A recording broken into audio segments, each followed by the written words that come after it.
I shaved off my mustache, I moved out of my apartment, I'm in Philadelphia, and I am 2 plays into my 50 plays.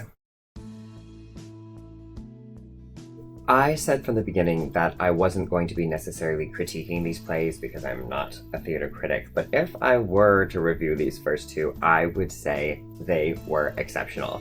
And they have left me really excited for what's to come on this trip. If this is any indication on how the rest of it is going to go, I am in for a real treat. What I saw so far, first was August Wilson's Radio Golf at Two River Theater in Red Bank, New Jersey, and then I saw My General Tubman at the Arden Theater Company in Philadelphia. Both wonderful stories, both well told, excellent direction, really nice character development, some definite standout performances in both that I was so inspired by. And it's a really good start for this trip because they're both African American stories, and I'm seeing a really good amount of African American and Black stories being told in theaters across the country as a part of this trip. It was something I was seeking out, and it was something that I was really excited that I was able to find so much of. I have a theory that I'm working with here that many of large theater companies that were once doing Shakespeare as built into their season are kind of phasing out Shakespeare and replacing that with something different, which is female playwrights, minority playwrights, kind of people who weren't typically being represented. Not that people still aren't doing Shakespeare, but I just think there's a little bit of a shift. I don't know. Thinking about it.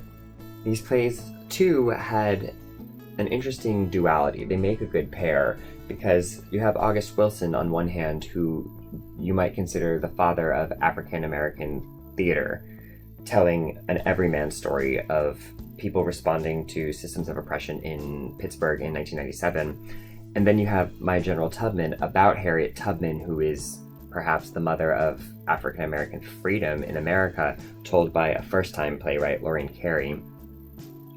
So you have these kind of pairings of opposites in a really nice way, but they have a lot of themes in common. I saw Radio Golf at Two River Theater in a preview, and I really love seeing previews because sometimes you can get tickets a little bit cheaper, and at a really good company like Two River Theater clearly is, you're still going to see really exciting work even in the preview stage, which a preview might mean there are still things shaping up, actors might still be getting notes, they might still be working out the last few kinks of a production, but they can be great to see, and you can still see really amazing things, kind of, and it's almost a peek behind the curtain sometimes. What I got most out of this production of Radio Golf was tackling with the issue of there is a system, it's broken, how do you fight it? Do you fight it from within or do you fight it from without? Which is going to be more effective for you? And in that fight, who are you bringing with you? What pieces of your past, what people are you trying to protect? And how do you do that while fighting to fix something that's broken? I think it's an essential question in the African American experience, but I think it can be relatable to anyone who thinks that the system is messed up and wants to find the way to seek the most effective change without screwing anyone over in the process. It was great, and the actor Wayne DeHart, who played Elder Joseph Barlow, was indescribably incredible. Just the character work, the authenticity, the presentation of his dialect, and you ever see a play or even a movie or anything and someone walks into the room, walks into the scene, and you're just like, yes, they're back on stage. That was me every time with him. So I really loved it. I had a great time watching it. And My General Tubman, to me, a kind of a tricky play to direct. James Iams, who's a big deal here in Philadelphia, if you don't know him, and all over. I'm seeing a play of his in Chicago as well. Shout out to excellent work by him. It has two timelines. It has Harriet Tubman's story and a modern story, and kind of intertwines them in a really fascinating way. It's creative, it's activist, it's a heightened piece of theater, but it still presents also these authentic, well-developed, well-portrayed characters. So kudos to that cast. The day I saw it, I saw a student matinee, so it was a very diverse audience. And at the talkback at the end, which I stayed for, there were only 2 white people in the audience and a very large presentation of Black people. And the last question that was asked in the talkback was asked by this high school senior, I think. And it was a really fascinating, really simple question, but he said, what would the character that you played think if they could see this production today?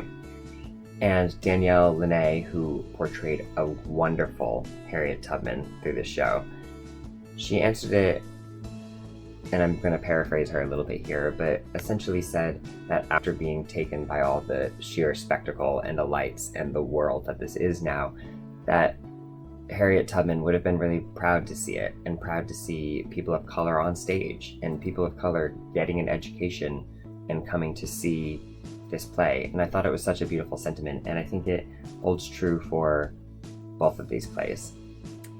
And on the adventure side of things, for me, I feel like I'm kind of just dipping my toes because I'm in Philadelphia, I'm staying with a friend, so I'm not really out of familiar territory yet. That's really starting in the coming weeks. But I'm having fun exploring, I'm having fun kind of not having a schedule. It's really interesting. And I stitched together a little video of what it was like to take off and start heading on the road, so enjoy. Just had a little goodbye with Anna Lou and with Mr. Moz, and here goes nothing! Oh man. Who will I miss the most? Him. I'll see you in May.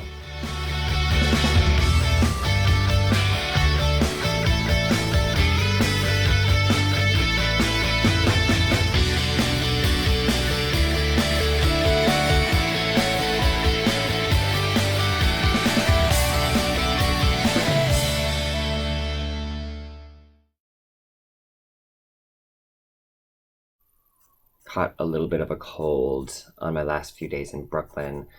Not coronavirus. We're all good.